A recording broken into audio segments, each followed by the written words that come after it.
그러니까 자기 잘못이 아닌데 돌부리에 걸려 넘어질 수가 있어요. 이때 계속 안 넘어지고 걸어가면 좋겠지만은 그게 중요한 게 아니고 넘어졌을 때 다시 일어나는 게 중요하단 말이에요. 그렇죠? 예.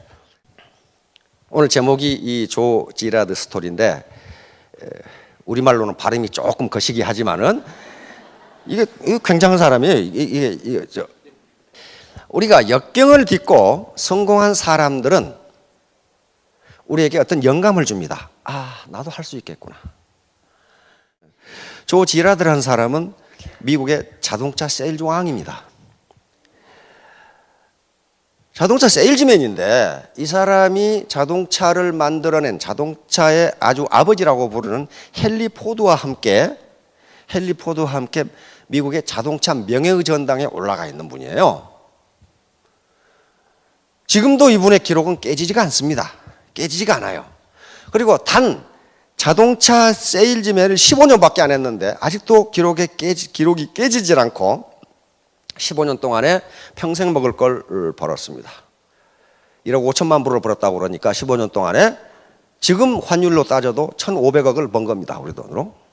단 15년 동안 세일즈맨을 했는데 이때 자동차를 몇 대 팔았느냐? 13,001대를 팔았으니까 이 기록을 보면 아주 경이적입니다. 하루 동안에 많이 판 대수가 18대. 하루에 한 대만 팔아도 부자가 되는데 우리나라 벤츠 같은 경우는 한 달에 한 대 팔면 된답니다. 한 달에. 그러면 한 달 동안에 많이 판 대수가 174대. 그러니까 평균 하루에 6대를 팔았어, 자동차를. 어떻게 가능하냐? 이게 어떻게 가능하냐? 그러면 이 사람은 무슨 세일즈의 천재인가?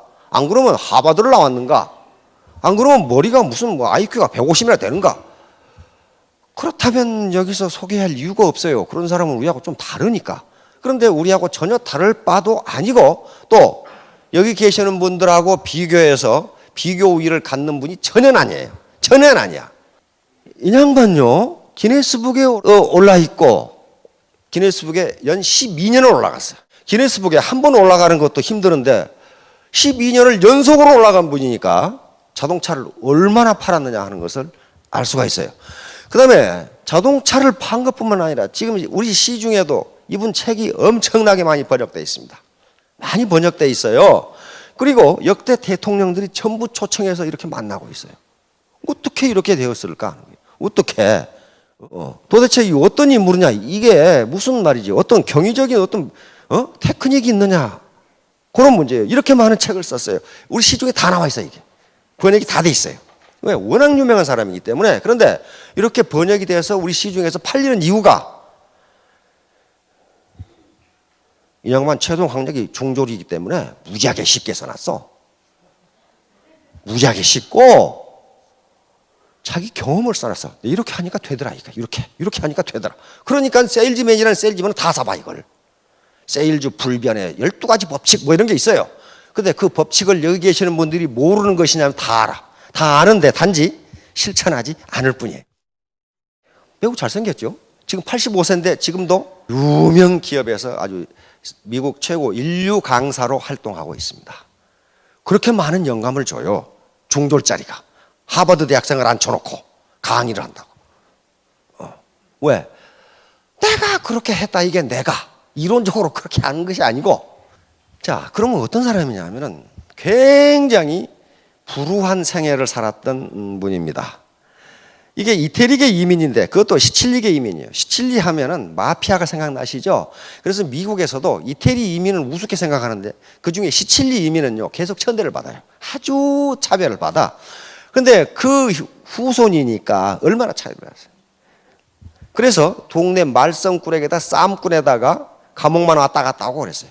아버지가 아주 포악해가지고 아버지가 이 잡부 노동, 석탄 야적장의 잡부 노동자여가지고 이 술 고래에다가 그래가지고 어려서부터 계속 두들겨 맞고 8살부터 구두닦기와 신문팔이로 가족을 먹여 살린 게 조 지라드예요. 그때마다 아버지한테 죽어 터졌죠. 그래가지고 심한 매질 때문에 말더듬이가 됩니다.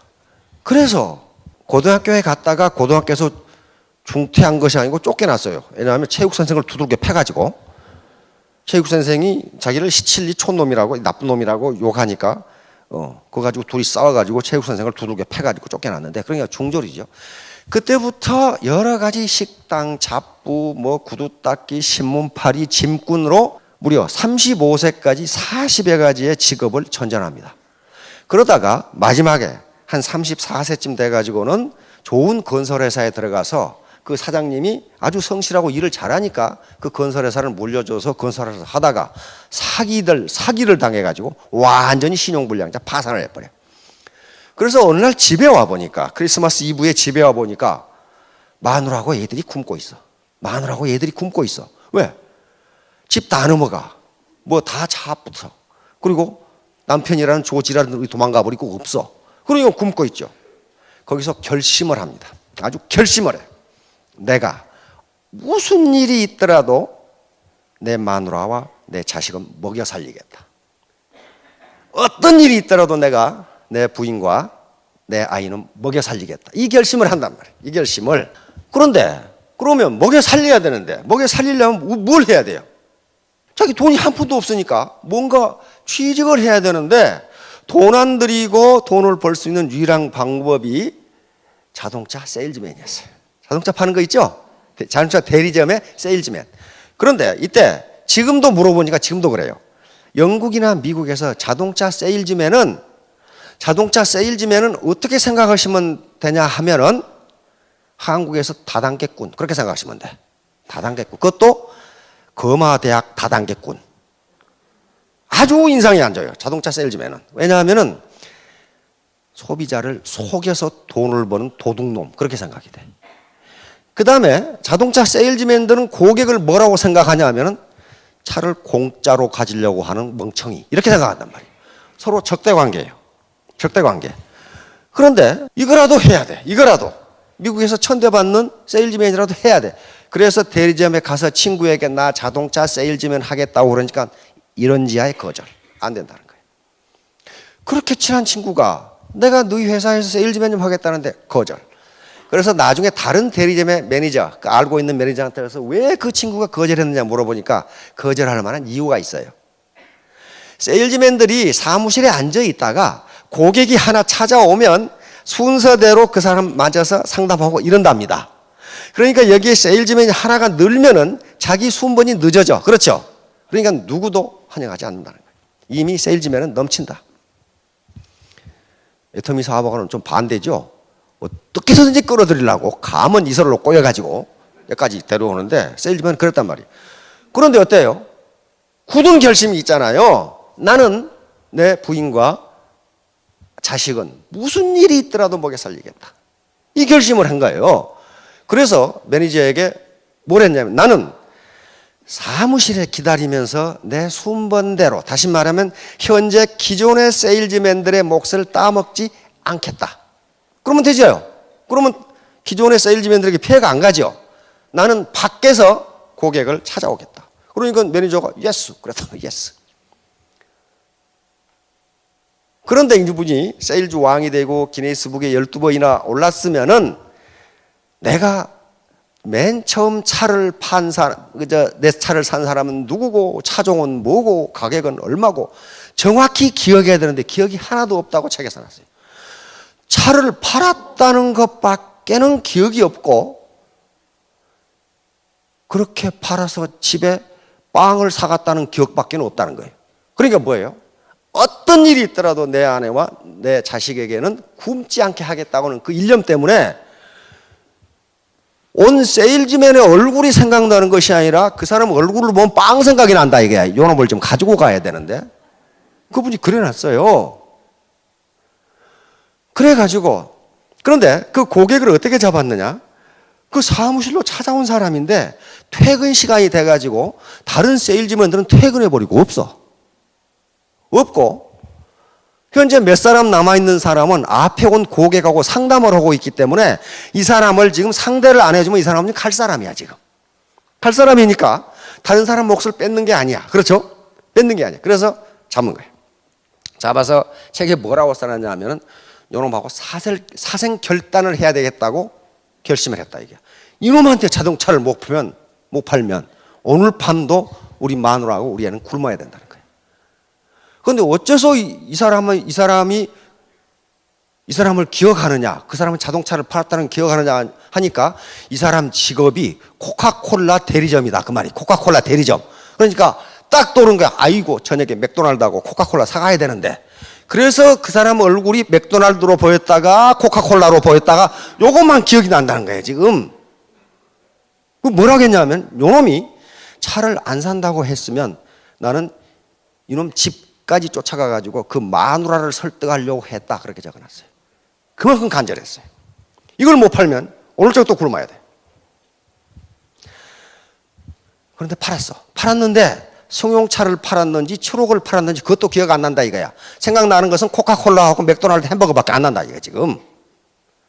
자, 그러면서 자 이제 세일즈를 해야 되는데 다른 세일즈맨들을 보니까 뭐가 있냐면은 잠재 고객 리스트 그런 것들이 있더라 이거예요. 고객 리스트. 근데 자기는 세일즈를 처음 해봤고 감옥에 왔다 갔다 했고 맨 쌈만 했고 고객 리스트가 있을 수가 없어요. 그래서 생각난 게 뭐냐 하면은 전화번호가 생각났어. 미국의 전화번호는 세 가지입니다. 이 화이트 페이지라고 하는 것은 인명부예요. 개인 전화번호가 쭉 나와 있는 거. 옐로우 페이지는 이 상호, 그 다음에 이 업체 전화번호가 쭉 나와 있는 게 옐로우 페이지입니다. 블루 페이지는 정부 전화번호예요. 그래서 맨 처음에 요 인명부가 있는 전화번호 두 장을 찢었어. 왜? 저기 지금 고객 리스트가 없으니까 전화해서 누군가를 만나야 될 거 아니에요. 아는 사람도 별로 없으니까. 그런데 낮에 전화해 보니까 죄도 없어. 어디 가고?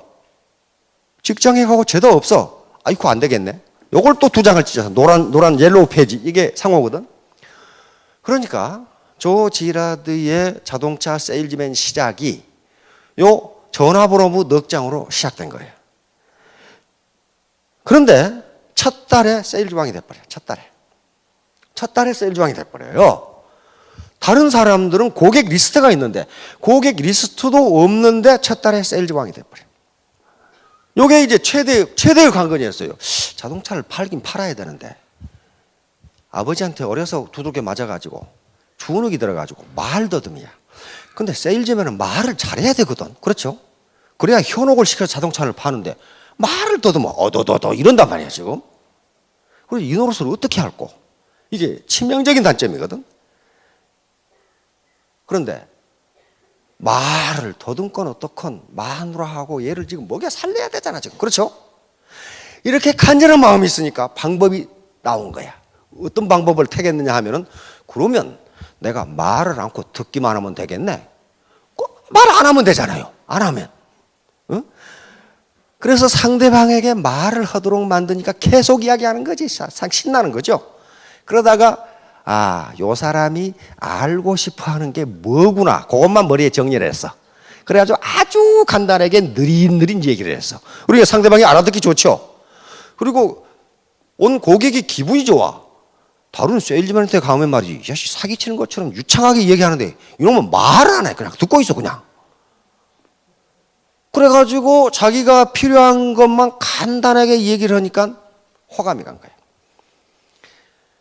여기서 지라드는 자기 책에 뭐라고 써놨냐면 나는 커뮤니케이션의 기본을 알았다 그랬어요. 커뮤니케이션의 기본을 알았다. 여기서 커뮤니케이션의 기본이 뭡니까? 경청이에요.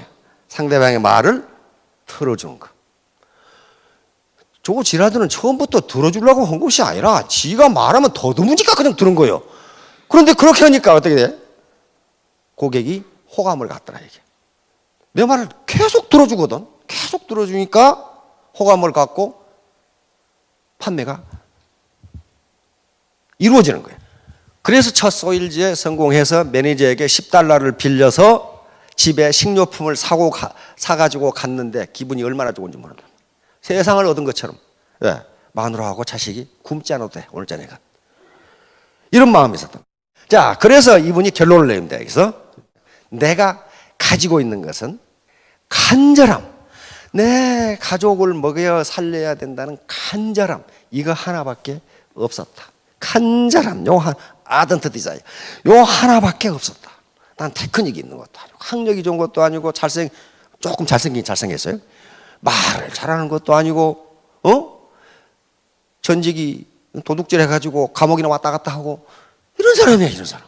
이런 사람인데 커뮤니케 내가 가지고 있는 것은 우리 가족을 부양해야 된다는, 요거 팔면 내가 마누라하고 자식을 굶기지 않아도 된다는 요 일념뿐이었다. 그러면서 뭐라 했냐면 누구든지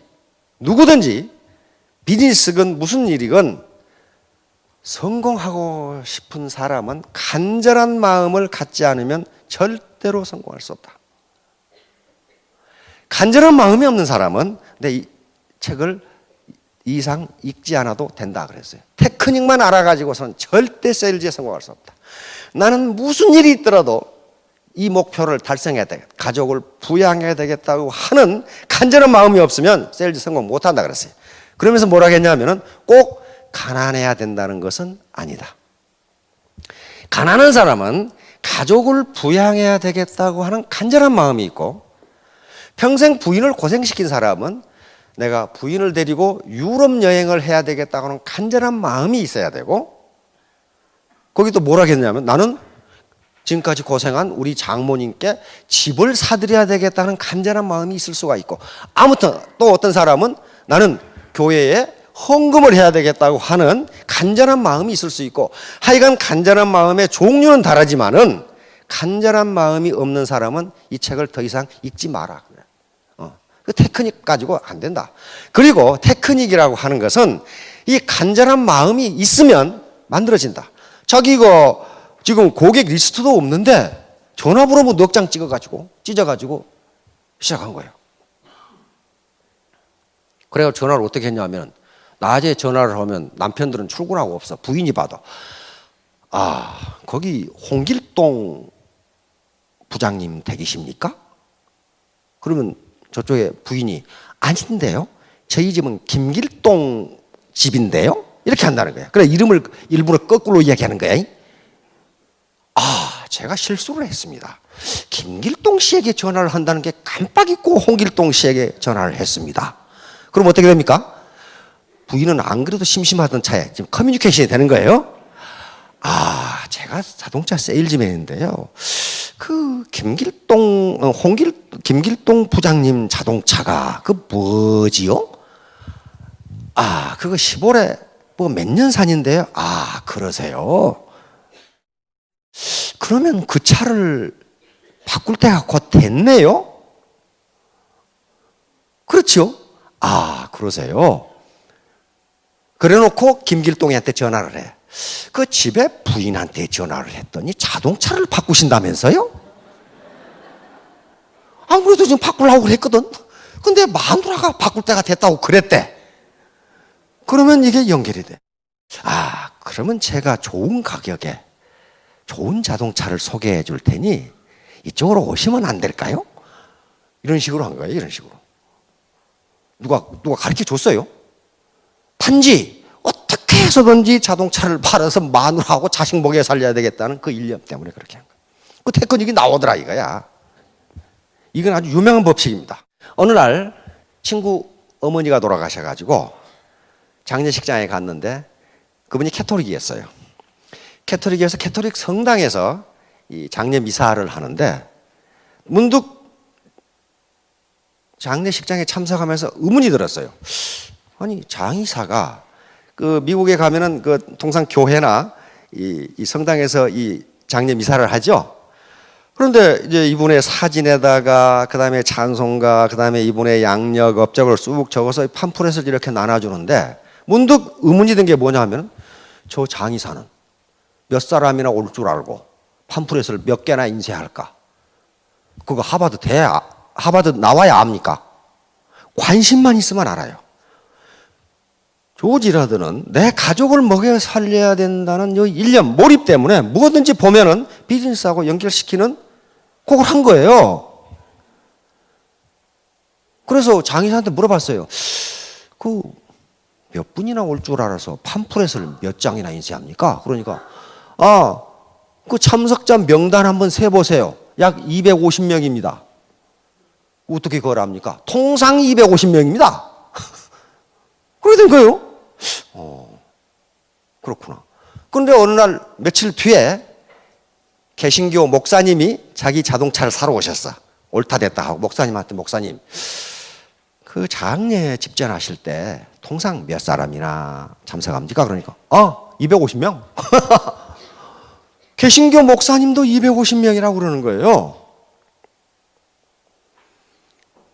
그러다가 어느 날 친척 결혼식이 있어서 결혼식장에 갔는데 결혼식 끝나고 우리 같으면 둥그런 식탁에서 식사하죠.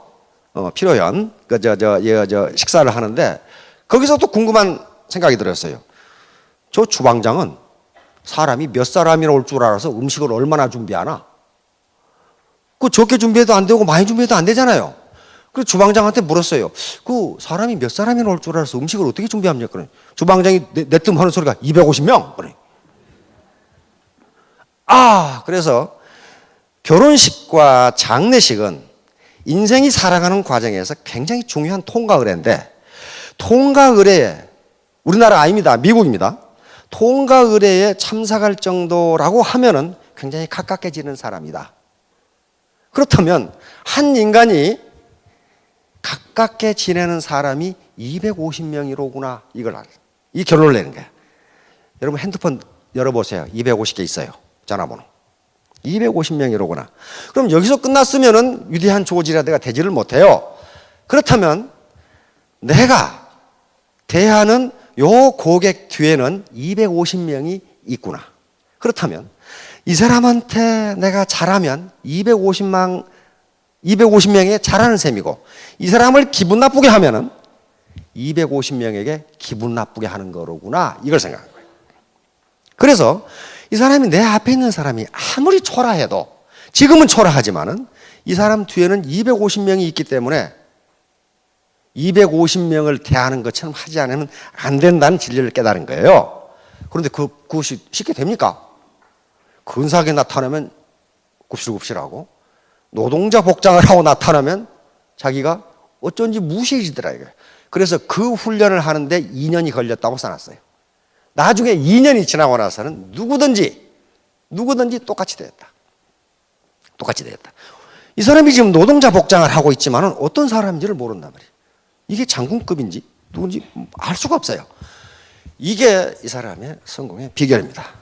이 250법칙을 생각하면서 생각한 게 이거예요. 사람들이 물건을 사기 전에 하는 습관이 있다. 우리 마누라도 그 습관이 있더라고. 여기 모든 분은 물건을 사기 전에 습관이 있습니다.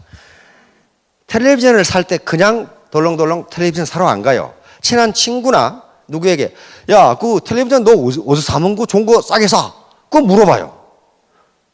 세탁기, 냉장고도 다 마찬가지예요. 우리 마누라도 얼마 전에 텔레비전 사던데 옆집 선배 부인한테 물어보더라고. 그 사모님 그 텔레비전 뭐 샀어요? 어디가 샀어요? 그러고 묻더라고. 그거 다 아는데 물어. 그 사모님이 LG가 좋아. 그러니까 LG 떡 사왔어. 그 누가 사라고 그랬어? 그러니까 사모님이 좋다 그러더라고. 사왔대요. 그런 뒤에 또 얼마 뒤에 세탁기가 고장 나서 세탁기도 LG를 또 사왔어. 김치냉장고가 필요해서 또 LG를 사왔어. 그게 뭐예요? 만약에 그 사모님이 우연히 전화를 했는데 야, 그 LG 사지 마. 그 굉장히 불친절해. 그랬으면 어떻게 할겠어요? 다른 거 사왔겠죠. 그거예요, 그거. 저도 어디 지방에 여행 갈 때 그 지역에 사는 친구에게 물어봅니다. 야, 거기 말이야. 그 맛있는 식당이 어딨어? 이거 물어본단 말이에요. 그리고 그 잘만한 데가 어딨어? 이거 물어본단 말이에요. 가서 이 컴퓨터에 찾아보면 되는데 그거 싫어해요. 전화해서 물어봐 그냥. 요 습관이 있다는 걸 알았어요. 그러니까 한 사람에게 기분 나쁘게 해버리면 그 사람에게 누군가가 물으면 나는 이제 망한다. 그렇게 생각한 거예요. 그 생각으로 비즈니스를 해서 연 12년 기네스북에 올라간 사람입니다. 그러니까 고객을 과객으로 생각하지 마라. 고객을 과객으로 생각하는 전형적인 예가 각 기차역이나 버스터미널의 식당들이야. 이야, 이거 아주 엉망진창이야. 맛도 없고 불친절하게 짝이 없고. 왜냐하면 과객으로 생각하거든. 지가 언제 우리 식당 욕했나. 근데 안 그래요. 저도 이 출퇴근을 한 몇 년간 했는데 꼭 들르는 식당에 들러요. 그 집이 제일 낫거든. 그런데 나만 들르느냐? 야야야, 거기 저 출출하면 그 식당 가. 내가 그랬거든. 그 식당 가. 그 국수 삶아주는 데인데 국수를 되게 맛있게 삶아줘. 그리고 아줌마가 싹싹해. 그리고 그때 내가 군인이었으니까 군인 배고프죠? 대답실래요? 그러고 퍼다 줘. 그 국수 퍼다 줘봐야 그 얼마나 주겠어 그거. 그러니까 그 집을 계속 가. 한 집에 갔더니 소금 담아놓고 뭐 담아놓고 하는 종지 있잖아요. 그 뚜껑이 깨졌어. 그래서 아줌마 이 뚜껑이 깨졌네요. 그럴 때 뭐라고 반응해야 돼요? 아이고 죄송합니다. 바꿔놓겠습니다. 그러면 될 거 아니에요. 이 아줌마가 아까 왔던 손님이 깼어요. 그래서 그 아까 왔던 손님하고 나하고 무슨 관계인가 그게? 그러니까 아까 왔던 손님이 깼건 뭐 누가 깼건 깨졌잖아 지금. 그러면 죄송합니다. 제가 바빠서 깜빡 바꿔놓지 못. 그러면 또 갈 텐데 그 태도 하나 보고 그 집 가지 말할까 안 된다. 그게 지라드의 250법칙이에요. 한 사람에게 잘못하면 그 뒤에 많은 사람에게 피해를 줍니다. 많은 사람이 나를 떠난다. 그런데 여기서 또 조 지라드가 이렇게 많은 기업에서 강의 초청을 하고 오바마 대통령까지 백악관으로 초청해서 환담을 하고 한다는 것은 무엇 때문일까요? 이 사람이 돈 벌어서 그런 게 아니에요. 이 정도 돈 번 사람은요, 미국에 세고 셌어. 훨씬 많아요. 그런데 이 사람이 인품이 된 거예요, 인품이. 그렇게 어려서부터 자기를 구박하던 아버지를 평생 모셨고 집까지 사줬어요. 그런 효도를 했어요. 그리고 어떤 일이 있더라도 내 가족을 부양해야 된다고 해서 부인이 원하는 걸 나중에 다 해줬어요. 그리고 자기 친인척도 자기가 베풀 수 있는 걸 다 해줬어요. 그리고 더 중요한 것은 절대로 거짓말을 하지 않았어요. 이분이 가서 세일즈에 가보니까 세일즈맨을 거마대학 다단계꾼으로 생각했기 때문에 미국에서 자기 친척도 그놈이 뭐 하는지를 모르더래. 그런데 자기는 그렇게 생각하지 않았어요. 내가 자동차를 하나 팔면은 우선 GM 자동차 팔았거든 10월에. GM이 노동자가 고용이 돼서 먹고 살고, US 철강이, US 스틸이 또 노동자가 고용돼 먹고 살고, 거기에 원료를 공급하는 회사가 먹고 살면은 내가 자동차 한 대를 판다는 것이 미국의 애국하는 길이다 이렇게 생각해요. 애국하는 길이죠. 단 세일즈는 뭐라고 생각했느냐? 나도 돈을 벌고 고객도 손해를 보지 않고, 그렇다면 이것이야말로 애국하는 길인데 왜 내가 내 직업을 떳떳이 밝히지 못하느냐. 그래가지고 그때 미국에서는 흔하지 않은 명함을 찍어가지고 돌렸어. 근데 이 양반이 가장 강조한 게 어디냐면은 동네 구멍가게. 여기가 무지하게 중요하다 이거야. 무지하게. 그래서 구멍가게마다 돌아가면서 오늘은 여기서 치약 사면서 저 지라드입니다. 자동차가 필요하시면 저한테 사시면 좋은 가격에 좋은 자동차를 드리겠습니다. 내일은 이쪽에 가서 두부 사면서, 그러니까 한 군데서 안 사는 거예요. 계속 돌아가면서. 근데 가장 중요한 사람이 누구냐 하면은 가장 중요한 사람이 이발사 그랬어요. 이발사는요, 고객을 1시간 동안 앉혀놓고 계속 자기만 이야기를 해. 그래서 이발사의 파워가 무지하게 크답니다. 그래서 이발사하고 계약을 했어요. 당신이 소개한 사람이 나한테 자동차를 사면은 당신의 컨설팅 요금으로 $25를 주겠다. 그 당시 $25 큰 돈이에요. 공짜가 아니죠. 그렇게 했더니 실제로 자기에게 자동차를 산 사람 중에 60%는 자기가 소개한 사람이 아니라는 거예요.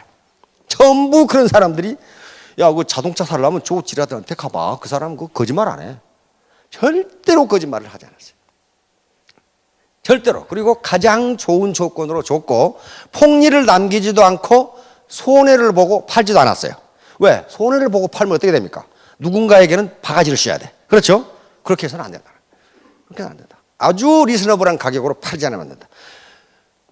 이렇게 신사적으로 했어요. 신사적으로. 아주 신사적으로 사업을 했고 미국에 애국을 했습니다.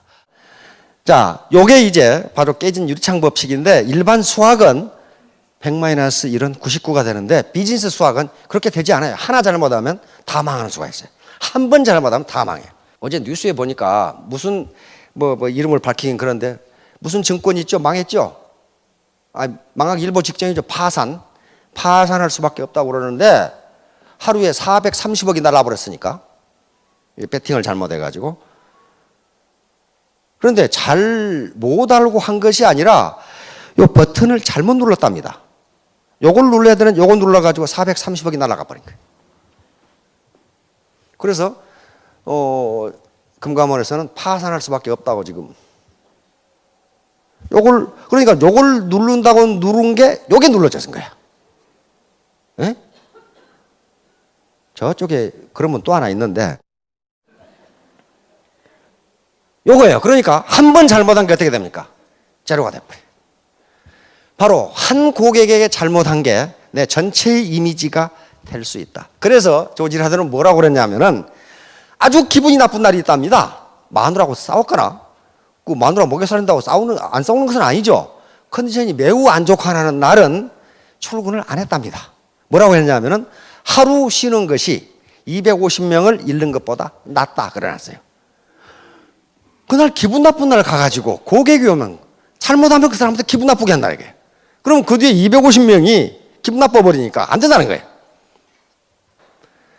야, 요거예요. 간절히 원하는 마음. 간절히 원하는 요것이 이것밖에 나는 없었다. 그래서 나를 진정한 세일즈맨으로 만들어준 것은 바로 그 간절히 원하는 마음이었다. 이렇게 결론을 맺습니다.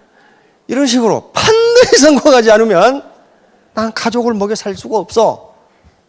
그 미국 사람이 그런 마음 갖기가 힘들거든요. 그러니까 그 인품이 돼 있으니까 모든 기업, 역대 대통령이 다 쫓아가는 거예요. 자, 갈망과 우직입니다. 이분은 요게 스티브 잡스가 한 얘기입니다. 스탠퍼드 대학 졸업식에서 한 얘기죠. 그러니까 갈망하고 stay hungry. 항상 갈망하라는 거죠. 배고픈 상태. 그리고 stay foolish. stay clever 하지 않고 stay foolish 그랬어요. 우직하라. 다시 말하면 내가 누군데 말이야. 근데 그런 사람 성공한 사람 한 사람 못 봤어요. 항상 낮은 자세로 배우려고 노력한 사람은 반드시 성공합니다. 자, 경청. 이건희 회장이 그룹 부회장으로 승진하는 날, 바로 그날 이병철 회장님이 회장 집무실로 이건희 회장을 부르셨답니다. 그래가지고 그분이 옛날 분들은 붓글씨 잘 쓰시죠? 글씨 휘호를 써서 이건희 회장에게 명심하라고 주신 붓글씨가 경청이에요. 경청. 말하지 말고 들어라. 말하지 말고. 그리고 책 한 권을 줬어요. 이거 가지고 해라. 그게 논어입니다. 논어. 논어는 사람을 어떻게 할 것인가를 다룬 책이죠. 뭐 테크닉이 나오는 게 아니에요. 그래서 지금도 이건희 회장님 보시면 말을 잘 안 하죠. 그러니까 그러다가 말아버려요 그냥. 말을 안 해. 왜? 선친께서 말하지 말고 들으라고 그랬거든. 그래서 지금 세계 초일류 기업이 됐잖아요. 그 경청이에요. 지라도로 마찬가지였어요. 정직성. 고객을 한 번 속이면 너는 사기꾼 취급당한다. 그리고 그 세일즈는 안 된다. 그다음에 이분이 가장 잘한 게 뭐냐면 후속 관리죠. 후속 관리. 다른 세일즈맨들은 자동차를 팔고 나면 나 몰라라 하고 가만 냅둬버린답니다. 그런데 이분은 전부 고객 리스트를 작성해가지고 이분이 좋아하는 건 뭔가, 생일은 언제고, 아들 생일은 언제고, 마누라 생일은 언제고, 이 자동차의 부품은 지금 샀으니까 언제 갈아야 되는 걸 다 적어놨어요. 그래서 그때마다 전화를 해야죠. 고객님, 그 지금 무슨 부품을 가실 때가 됐습니다. 후속 관리를 굉장히 철저하게 해요. 생일날 카드 보내주고 크리스마스 카드 이렇게 하니까 이 사람들이 한 번 자동차를 산 사람들이 계속 몰려오는 거예요. 자기만 몰려온 게 아니라 친구까지 데리고 오는 거란 말이에요. 후속 관리를 굉장히 철저히 했어요. 직업에 대한 자부심. 나는 미국에 애국하는 사람이다. 애국자다. 왜? 좋은 물건을 나는 정상적인 싼 가격에 주니까. 그리고 US 철강 GM의 노동자를 나는 먹여 살리고 있다. 그래서 나는 애국자다. 이렇게 생각하는 거예요. 생각하는 부지런함을 강조합니다. 무조건 부지런하게 한다고 되는 일이 아니다. 생각하면서. 후속 관리 같은 것도 생각하면서 하는 거예요. 무조건 자동차만 팔아보는 게 아니고 내가 이 사람들에게 트러스트, 신뢰를 얻으려면 어떻게 해야 되는가? 후속 관리를 잘해야 되겠다. 이게 생각하는 부지런함이란 말이에요. 매일 와서 이렇게 자기 반성을 했어요. 자기 반성. 무슨 반성을 했느냐? 지라드가 얘기한 게 뭐냐면요. 10사람 내가 상담을 해서 그 중에 한 사람이 자동차를 사면 그날은 행운이다 그랬어요. 행운이다. 다시 말하면 10사람하고 면담을 하는데 그 중에 하나 살까 말까 한다. 다단계하고 똑같죠. 10사람 많으면 그 중에 2사람 긍정적이면요 무지무지하게 성공한 거예요. 지라드 같은 사람도 10사람 만나서 한 사람이 자동차를 사면 그날은 참 행운이다 그랬어요. 그러면 그걸로 끝난 게 아니었어요. 이분은 이렇게 반성을 했다는 게 자기에게 그날 찾아왔던 사람에게 전부 전화를 했어요. 저녁에 전화를 해가지고 제가 뭘 잘못했길래 계약을 하지 않으셨습니까? 이렇게 물어봤어요. 뭘 잘못했습니까? 그런데 또 사람은요 뭔가 물어보면 친절하게 대답해줘요. 그렇죠? 친절하게 대답해주는 게 있어요. 미국 사람들 그런데요. 친절하게 대답해주죠. 아, 저는요. 당신 말이 안 좋아서, 자기 자동차가 안 좋아서 안 산 게 아니고 지금 포드라든가 크라이슬러, GM을 한 바퀴 돌던 중이었습니다. 아직 자동차를 뭘 살 건지를 결정하지 못했습니다. 그런 분들이 80, 90%랍니다. 80, 90%고 나머지는 당신이 말하는 뭔가가 좀 의심스럽다라든가 그러면 그걸 전부 적어요. 적어서 그 오류를 범하지 않게 하는 게 매일 저녁에 반성을 한 거예요. 이렇게. 내가 오늘 뭘 잘못했는가? 도대체 그 사람은 왜 나한테 차를 안 샀을까? 요걸 한 거예요. 그러면서 뭘 하겠냐? 내가 자동차를 많이 팔고 기네스북에 오른 단 한 가지 이유는 나는 많은 사람을 만났기 때문이다. 그렇게 딱 해놨어. 나는 많은 사람을 만났기 때문이다. 그러니까 음식을 먹으러 갈 때도 한 식당을 안 갔다고 했어요. 다른 식당을 가서 자동차 세일즈면 조지라드입니다. 혹시 자동차 살리시면 저한테 오세요. 계속 그러고 돌아다녔어.